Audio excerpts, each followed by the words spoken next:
દાહોદ જિલ્લાના ગરબાડા તાલુકાના ગાંગરડી ગામમાં આવેલા એસટી બસ સ્ટેન્ડ બિસ્માર હાલત જોવા મળી રહી છે। ગાંગરડીમાં આવેલા એસટી બસ સ્ટેન્ડ સામે તેમજ અંદર ગાંગરડી બજારનો કચરો બસ સ્ટેન્ડને કચરાપેટી જેમ ગંદકીનું સામ્રાજ્ય, સમયના અભાવે રોગચાળો ફેલાવાનો ભય। દાહોદ જિલ્લાના ગરબાડા તાલુકાના ગાંગરડી બસ સ્ટેન્ડથી સૌરાષ્ટ્ર જતી તમામ બસો આ બસ સ્ટેન્ડ પર ઊભી રહે છે। આ વિડીયો તમે જોઈ શકે છે કે બસ સ્ટેન્ડના છતના એક સળિયા ગણી શકાય તેવી સંભાવના આ બસ સ્ટેન્ડ છે।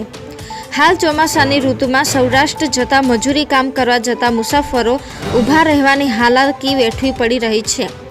બસ સ્ટેન્ડના અંદર પાણી પડી રહ્યું છે। આ અગાઉ પણ આ બસ સ્ટેન્ડનું સમાચાર પણ આપવામાં આવ્યું હતું, પણ ચાલી રહેલા તંત્રને આડા કાન કરી રહ્યા હતા। જ્યારે કોઈ મુસાફર ઉપર આ છત ધરાશયી થશે ત્યારે તંત્ર દોડતું થશે। આ ઉપરાંત બસ સ્ટેન્ડમાં પડેલો કચરાનો ઢગલો ગાંગરડી ગ્રામ પંચાયત દ્વારા તલાટી કમ મંત્રી તેમજ સરપંચના કહેવા મુજબ ખાલી કરવામાં આવી રહ્યો છે। જો આવા તલાટી કમ મંત્રી અને સરપંચ ઉપર કાયદેસર કાર્યવાહી હાથ ધરવામાં આવે તેવી ગ્રામજનોની રજૂઆત માંગ ઉઠી છે। આ કચરાને જલ્દી હટાવી દેવાની માંગ ઉઠી રહી છે। જો ગરબાડા તાલુકાના તાલુકા વિકાસ અધિકારી આ જગ્યા ઉપર નિરીક્ષણ કરવામાં આવે તેવી ગ્રામજનોની માંગ।